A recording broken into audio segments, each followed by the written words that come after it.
sejalan dengan perkembangan ekonomi syariah yang pesat dan untuk mewujudkan visi menjadikan Indonesia sebagai referensi dunia dalam pengembangan ekonomi syariah, maka keberadaan landasan hukum yang komprehensif dalam pengembangan ekonomi syariah sangat diperlukan.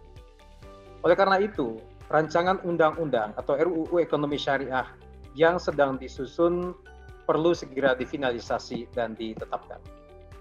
Kami mengharapkan Bapak Ibu dan semua hadirin dapat berdiskusi lebih dalam dan memberikan masukan agar nanti dapat menghasilkan undang-undang ekonomi syariah yang komprehensif dan produktif untuk meningkatkan kontribusi ekonomi syariah terhadap pertumbuhan ekonomi nasional. Ya, pengamatan saya, unit usaha syariah yang ada di bank umum konvensional itu perlu kita dorong untuk segera melakukan spin-off menjadi bank umum syariah atau konversi ya, menjadi bank umum syariah. Kita menyaksikan bahwa di Malaysia itu porsi aset bank syariah itu sudah lewat dari 35%. Nah, sementara kita di Indonesia untuk beberapa lama sejak berdiri tahun 91 terjebak pada angka 5%. Jadi untuk mencapai porsi aset perbankan sampai dengan 5% itu kita terjebak cukup lama. Baru kemudian melewati angka 5% setelah Bank Aceh konversi menjadi Bank Aceh Syariah, kemudian Bank NTB konversi menjadi Bank NTB Syariah. Sehingga sekarang porsi dari aset perbankan syariah secara nasional sudah melewati angka psikologis 5%. Tapi tentu kita berharap bisa lebih besar perannya dalam perekonomian nasional ya. Dan untuk itu kami berpikir bahwa rancangan undang-undang ekonomi syariah ini sangat strategis untuk memberikan landasan dan kepastian hukum ya bagi bisnis di sektor syariah di hulunya dan juga bagi industri keuangan yang bergerak di sektor syariah di hilirnya. Karena tentu kita bicara ekosistem ekonomi syariah tidak saja di industri keuangannya, tapi juga di bisnis di sektor realnya sendiri. Menurut kami penting ada kebijakan yang lebih afirmatif ya, bagi pengembangan ekonomi syariah, khususnya industri keuangan syariah ke depan. Malaysia saya kira bisa mampu menempuh mencapai angka di atas 35% karena memang ada keberpihakan dan kebijakan pemerintah untuk ya dana-dana APBN masuk ke bank syariah gitu ya. Nah, kalau itu bisa dilakukan tentu cost untuk mendapatkan cost of financing, cost of fund bank-bank syariah ini bisa lebih kecil gitu ya. Daniel Meadows ini cukup relevan saat kita membahas RUU Ekonomi Syariah ini. Di sini saya bisa bacakan, we can impose our will on a system. We can listen to what the system tell us and discover how its properties and our value can work together to bring forth something much better than could ever be produced by our will alone.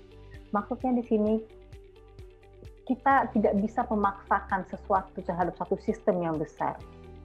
Kita paksakan, oke, jalan jangka pendek itu bisa berlangsung, tetapi itu tidak berjalan.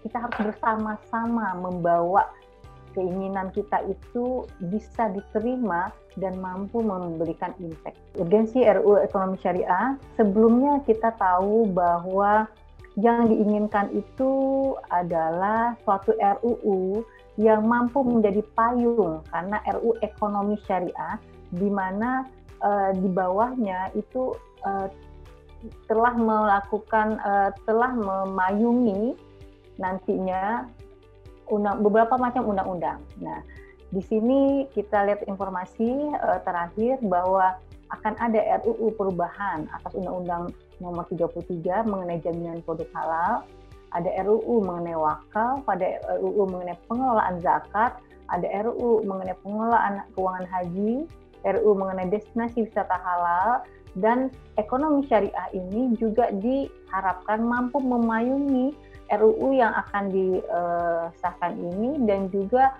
undang-undang yang telah ada sebelumnya. Nah, pertanyaannya, mungkinkah ada payung, RUU payung, kemudian apakah perlu sekarang? Kemudian apa saja urgensinya dan apa konsekuensi-konsekuensinya? Di sini tentu harapan dari pelaku ekonomi syariah kalau bisa dirangkum dari baik akademisi maupun dari praktisi, kemudian juga dari pengambil kebijakan seperti Next, Bank Indonesia dan OJK, harapannya tentu ingin RUU ini mampu memberi pedoman atau landasan hukum bagi semua aktivitas ekonomi syariah seperti keuangan syariah, industri halal dengan mengatur bentuk badan hukum, lembaga pengawas atau regulator, dan mekanisme insentif fiskal dan non-fiskal yang sesuai. RUU ekonomi syariah ini juga diharapkan mampu memfasilitasi integrasi berbagai sektor ekonomi syariah, baik keuangan syariah maupun industri halal, di mana juga terintegrasi social finance dengan commercial finance, dan berbagai elemen yang membentuk ekosistem ekonomi syariah. Seperti kita tahu bahwa kita dalam satu sistem besar, sistem ekonomi, dan ada juga ekonomi syariah di dalamnya. Seperti apa sih sebenarnya ekonomi syariah? Kalau keuangan syariah itu lebih spesifik, ada produknya, ada toolsnya. Seperti juga ekonomi itu makro sifatnya. Kalau dibaca di ekonomi kita agregat. Nah, ekonomi syariah itu bagaimana kita mendefinisikan bentuknya? Itu juga pertanyaan filosofis yang perlu dijawab. Kemudian memperbesar peluang bagi aktivitas ekonomi syariah berperan dalam perekonomian nasional dengan memberikan infrastruktur yang memadai dan meningkatkan daya saing. Kemudian RUU ekonomi syariah itu diharapkan mampu meningkatkan dampak sosial ekonomi dari ekonomi syariah terhadap penciptaan lapangan kerja, peningkatan ekspor, meningkat sektor real, dan juga program penanggulangan kemiskinan. Kemudian harapan pelaku ekonomi syariah terhadap RUU ekonomi syariah tentu mampu RUU ini memberikan insentif dalam rangka mendorong kesamaan level of playing field antara ekonomi syariah dengan ekonomi konvensional, terutama dari sektor keuangan, komersil maupun industri halal. Dan harapan berikutnya memperkuat koordinasi antar elemen pelaku ekonomi syariah agar tercipta ekosistem yang terintegrasi dan memiliki daya saing tinggi. Perkembangan ekonomi syariah yang cepat terus membutuhkan pengembangan dasar hukum agar dapat menjadi landasan pengaturan yang ajak dan dapat membentuk ekosistem yang sehat sehingga berdampak optimal bagi kesejahteraan rakyat dan keadilan sosial. Ini kita semua sepakat tadi, sebagaimana dipaparkan oleh dua pembicara sebelumnya. Kemudian yang kedua, ini yang harus kita garis bawahi dengan baik. Proses pembentukan undang-undang merupakan proses yang terkait dengan substansi atau konten isi dari undang-undang yang tadi sangat ditekankan oleh Dian tadi. Filosofisnya bagaimana, solusinya bagaimana, dan seterusnya. Ya, tetapi selain terkait dengan proses substansi, ada proses yang terkait dengan politik, begitu. Ya, dan banyak hal-hal yang harus kita cermati di sini. Kadangkala substansi yang bagus kalau tidak didukung dengan proses politik yang bagus di tingkat DPR RI, ini juga sulit terwujudnya undang. Sebaliknya, ada substansi yang merusak, tetapi karena proses politiknya berjalan di DPR RI, itu bisa terwujud menjadi undang-undang. Itu tentu kita semua sudah melihat ya perkembangan terakhir ini tentang hal itu. Kemudian keduanya antara proses yang terkait dengan substansi, konten dari RUU itu, dan proses politik yang terjadi di DPR RI sebagai badan yang memang pembuat undang-undang, ini harus dijalankan secara baik agar sebuah RUU yang diusulkan bisa terbentuk. Ya. Jadi dua ini yang saya tekankan ya, supaya kita bisa mewujudkan undang-undang yang kita cita-citakan bersama. Kemudian substansi RUU yang diajukan harus jelas dan memiliki urgensi yang dapat difahami oleh seluruh stakeholder. Nah, ini poin terakhir ini tadi dibicarakan secara panjang lebar oleh Prof. Dian tadi. Peranan pemerintah dan otoritas pengawasan bukanlah untuk mendikte industri atau memaksakan aturan, namun untuk memfasilitasi pengembangan industri syariah dengan menciptakan lingkungan usaha yang kompetitif dan sehat. Tujuan dari setiap usaha regulasi adalah untuk mempertahankan kepercayaan industri secara keseluruhan, melindungi konsumen, dan mendorong kesadaran publik. Regulasi juga harus memberi kerangka untuk kebijakan, standar, kontrol, dan instrumen pengawasan yang baik dan efektif sesuai dengan syariah dan standar internasional. Bagaimana tingkat kebutuhan kelengkapan undang-undang terkait ekonomi syariah setelah tadi kita melihat ada 12 undang-undang existing tentang sektor-sektor yang ada dalam ekonomi syariah. Yang pertama, menciptakan kepastian hukum dengan adanya undang-undang yang mengatur sektor ekonomi syariah yang tengah tumbuh dan berkembang. Yang kedua, mendudukan posisi ekonomi syariah dalam konteks pembangunan dan perekonomian nasional, baik sisi fiskal, moneter, dan sektor real, serta mengejawantahkan pasal 33 Undang-Undang Dasar Republik Indonesia. Kemudian mendorong kontribusi ekonomi syariah, khususnya industri halal dan industri keuangan syariah, dalam meningkatkan pendapatan negara, pengentasan kemiskinan, agenda pembangunan nasional lainnya. Saya sepakat tadi dengan Pak Eva, Dekan FE UNAN ya, bahwa RUU ini atau undang-undang nanti yang akan digagas ini meluaskan substansinya atau kontennya kepada ekonomi real juga ya. Jadi selain ada industri keuangan, industri halal, ekonomi real juga patut untuk dimasukkan di dalam rancangan undang-undang ekonomi syariah. Yang keempat, kebutuhan adanya undang-undang terkait ekonomi syariah ini menjawab kebutuhan perkembangan ekonomi syariah yang pesat, membangun ekosistem yang kondusif, dan memberi panduan arah pengembangan jangka panjang agar optimal bagi kesejahteraan rakyat dan keadilan sosial. Ya, jadi ini 4 argumentasi bahwa kita selain ada undang-undang existing yang mengatur sektor-sektor ekonomi syariah, kita memerlukan kelengkapan ya yang dirancang di dalam RUU Ekonomi Syariah. Yang pertama, penting untuk mendapatkan dukungan dari berbagai stakeholder publik. Jadi sambil menunggu ini disetujui atau dimajukan ke DPR, sambil nyusun kontennya yang bagus, ini sebanyak mungkin dapatkan dukungan dari berbagai stakeholder publik. Dan juga penting untuk mendapatkan dukungan dari fraksi-fraksi di DPR dan pemerintah. Ada 9 fraksi DPR.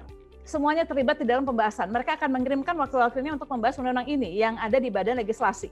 Jadi pendekatan itu penting kepada 9 fraksi. Karena apa? Ketika memang hanya satu fraksi yang mendukung misalnya, maka itu biasanya mentah gitu. Dia ngomong apa, 8 yang nggak setuju, ketok palunya akan ke 8 itu. Ya, jadi sebanyak mungkin kalau bisa semua fraksi ini mendukung gitu. Jadi harus ada meyakinkan fraksi di DPR tentang hal ini. Lobby-lobby ini sangat penting di sini.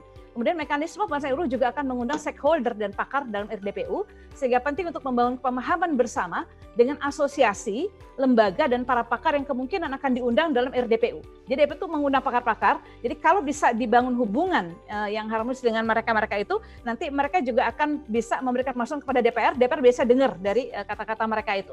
Nah, kemudian perlu pengawalan, yang misalnya setiap tahapan itu biasanya kalau rapat-rapat badan legislasi terbuka, jadi bisa memberikan pengawalan itu bisa mengikuti rapatnya, masukkan langsung begitu. Ya, satu lagi nih, slide-nya satu lagi, setelah ini selesai. Ya, substansi RUU yang diajukan harus jelas dan memiliki urgensi yang dapat difahami oleh seluruh stakeholder, perlu penyusunan NA dan RUU yang kredibel. Yang 6, area pengaturan RUU juga harus lebih diperjelas, misalnya subjeknya, objeknya, tata kelola, mekanisme sanksi, serta berdimensi jangka panjang. Tidak bisa RUU itu diajukan untuk masa tertentu begitu. Misalnya karena COVID begitu, tidak bisa. Jadi RUU itu harus berdimensi jangka panjang. Kemudian secara umum beberapa RUU yang terlalu normatif ini tidak mudah dibentuk. Misalnya RUU Perekonomian Nasional sudah masuk dalam prolegnas berulang kali bolak-balik masuk setiap tahun, tapi tidak pernah terrumuskan dan tidak pernah terbahas karena terlalu normatif. Kemudian secara substansi penting bahwa RUU Ekonomi Syariah sebagai bagian upaya untuk mengejawantahkan pasal 33 Undang-Undang NRI 945 dalam rangka mewujudkan kesejahteraan rakyat. Jadi perlu menjadi bingkai dari Undang-Undang Republik Indonesia pasal 33 itu. Jadi dunia sekarang sudah memahami bahwa ini urgen gitu. Bukan hanya alternatif bagi umat Islam ya, tapi alternatif bagi dunia dalam menata ekonomi. Nah, jadi karena ingin kita sumbangkan juga ke dunia, maka kita pun perlu menatanya terlebih dahulu. Ya. Mulai dari semangat Islam sebagai way of life, ya, yang menyinggung banyak sektor itu, sektor kehidupan ekonomi, ya, tanpa memisahkan sektor real dan sektor keuangan, kan, bahkan sektor masyarakat, ya. Karena itu ini sangat menarik bagi dunia sekarang ini. Tergantung kepada umat Islam yang terbesar di dunia itu ada di Indonesia.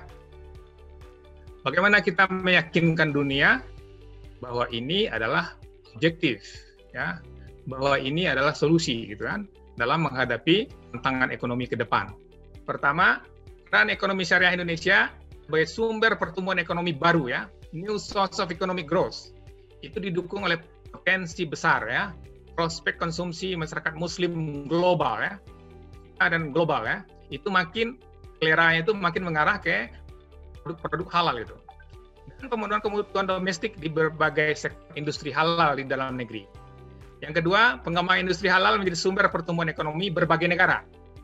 Bukan hanya negara Muslim, tapi negara-negara yang bukan Muslim juga sedang melirik ini. Contoh Thailand, umpamanya.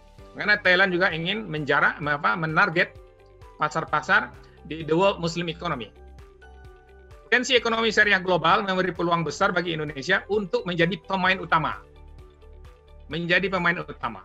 Nah, di sini kuncinya menurut saya, kalau Indonesia benar-benar serius menjadi pusat ekonomi keuangan syariah dunia, benar-benar harus serius juga untuk menata kelembagaannya. Lanjut. Indonesia sebagai negara dengan penduduk Muslim terbesar dunia mestilah menjadi leader. Ya, saya ulangi ini, mesti menjadi leader, ya, bukan follower. Kenapa? Karena kita 270 juta, ya, dengan segala sumber daya, ya, dalam membangkitkan perekonomian halal, sumber pertumbuhan ekonomi baru. Ini akan bisa diterima dimanapun negara-negaranya sekarang ini bisa diterima. Ini source of economic growth, gitu. Isi menjadi kekuatan ekonomi halal dunia membutuhkan persiapan segala aspek kelembagaan yang diperlukan transformasi ekonomi nasional menuju kekuatan ekonomi halal global. Nah, di sini saya melihat pentingnya itu RUU tuh, ya. RUU penting di sini. Jika kita bicara kelembagaan, bagaimana menatanya, bagaimana agar dia legitimate, ya, bagaimana dia agar formal, ya, ini sangat penting. Jadi RUU ekonomi syariah adalah sebuah upaya penguatan kelembagaan dalam mempersiapkan Indonesia sebagai pusat keuangan ekonomi halal global. Ya. Ekonomi halal global, ya. Jadi saya mulai sekarang juga akan gunakan 3 istilah itu, halal ekonomi, Islami ekonomi, atau syariah ekonomi, ya. Sebenarnya hal itu sama. RUU ekonomi syariah mestilah disiapkan untuk menampung aspirasi perbaikan ekonomi nasional yang adil dan menurunkan kesenjangan ekonomi yang sejalan dengan cita-cita keadilan sosial bagi seluruh rakyat Indonesia. Ini sila kelima nih, ya. Ini sejalan dengan itu, ya. Apa yang terjadi di dunia Islam sekarang ini, semuanya inginkan ini, ya. Bagaimana sila kelima itu juga terwujud secara global gitu. Jadi bukan hanya Indonesia, ini adalah aspirasi negara-negara berkembang, ya, negara-negara yang middle income countries, ya, gitu. Ini sangat relevan kalau Indonesia kalau ingin menjadi leader, ini mesti benar-benar digarisbawahi ini, ya, diangkat ini. Lanjut, kerjasama investasi dan perdagangan.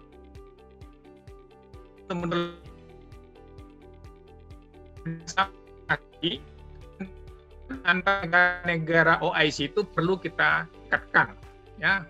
Seperti saya sebut tadi, perlu kerjasama perdagangan bebas, perlu mungkin economic union, ya, OIC union gitu, bukan hanya European Union. Kita justru penduduknya lebih besar dibanding European Union. Kenapa tidak ada pikiran-pikiran itu? Nah, ini yang harus kita kembangkan di dalam negeri, bahwa sebenarnya kita punya potensi yang belum kita garap. Jadi ini yang kedua nih, Indonesia perlu menjadi leader koordinasi kebijakan investasi, perdagangan, keuangan, moneter, fiskal antar negara-negara OIC. Ada kerjasama ekonominya. Kalau saya lihat tuh dari data-data, cadangan devisa antar negara OIC, ya, begitu juga utang luar negeri antar negara-negara OIC. Bagaimana 57 negara itu bisa bekerja sama, ya, formal, ya. Bukan hanya pertemuan-pertemuan yang sifatnya sosial-sosial saja, tapi benar-benar merancang kerjasama ekonomi, apa dampaknya yang bisa terukur. Terakhir, Indonesia sebagai pusat ekonomi dan keuangan syariah membutuhkan negara-negara mitra kerjasama dagang, investasi dan keuangan di mana kerjasama OIC punya peran strategis. Jadi ini perlu diangkat itu kan, karena selama ini OIC ini disebutnya OIC gitu ya, OIC kan. Jadi bukan Organization Islamic Conference, tapi diejek-ejek seperti OIC ya. Sebenarnya dengan jumlah penduduk sebesar ini adalah potensi ekonomi sangat besar buat Indonesia sebagai leader of the world Muslim economy. Banyak daerah di Indonesia yang budaya dan adatnya dilandasi oleh nilai-nilai keislaman. Ya, banyak daerah baik di Sumatera, Jawa, Sulawesi, banyak sekali adat budaya yang dilandasi oleh nilai keislaman. Seperti di Aceh. Nah, di Minangkabau sendiri kita tidak bisa memisahkan antara Islam dengan adatnya. Jadi satu simbol di Minangkabau itu adalah adat bersandi syarak bersandi kitabullah. Syarak mangato, adat memakai. Ini mempunyai arti bahwa adat bersandikan, hukumnya bersandi kepada Al-Quran. Nah, itu yang dipakai di dalam adat. Sehingga seharusnya dalam adat, di dalam masyarakat yang nilai-nilai Islam ada di dalamnya, itu prinsip-prinsip Islam itu di dalam ekonomi Islam sudah ada. Jadi suatu hal yang seharusnya sangat mudah untuk menanamkan dan menguatkan sistem di dalam dan prinsip-prinsip ekonomi Islam, contohnya di Minangkabau. Karena ABS, SBK tadi bisa menjadi sendi yang jelas untuk mengembangkan ekonomi Islam di Sumatera Barat. Jadi falsafah ini setelah sudah mengukuhkan eksistensi Islam itu dalam kehidupan sosial masyarakat, dalam bermuamalat. Kita tidak bisa memisahkan keseharian aktivitas masyarakat di dalam Islam terhadap ekonomi Islam. Kedudukan ekonomi syariah dalam kerangka perekonomian nasional. Jadi sebelumnya tadi, jadi dari bangunan tadi, makanya dalam ekonomi Islam kalau kita membuat bangunan seperti yang dipaparkan tadi, nah, maka akan kesejahteraan yang kita inginkan menuju World Economic Islamic tadi, insya Allah tercapai. Nah, tercapai yang kenapa? Pertama, kedudukan ekonomi syariah dalam kerangka perekonomian nasional. Pertama, pertumbuhan praktek ekonomi syariah cukup tinggi. Jadi ini gambaran, jadi mungkin yang sebelumnya sudah juga ya kita lihat dari munculnya lembaga keuangan syariah, BMT, BPRS, perbankan syariah yang makin meningkat. Kemudian beberapa nilai-nilai Islam yang dapat dilihat dalam konsep makro berkaitan dengan kesejahteraan masyarakat itu adalah kaidah zakat. Zakat itu tentu kalau dia sebagian masyarakat menginvestasikannya dalam usaha, tentu keuntungan dizakatkan. Sementara zakat dalam bentuk harta pokok, nah juga dikeluarkan yang disimpan, ya harta yang disimpan tentu dikeluarkan zakatnya. Nah ini adalah pembentuk makroekonomi. Kemudian kaidah pelarangan riba. Riba mengarah pada, dengan pelarangan ini mengarah pada pembiayaan bagi hasil.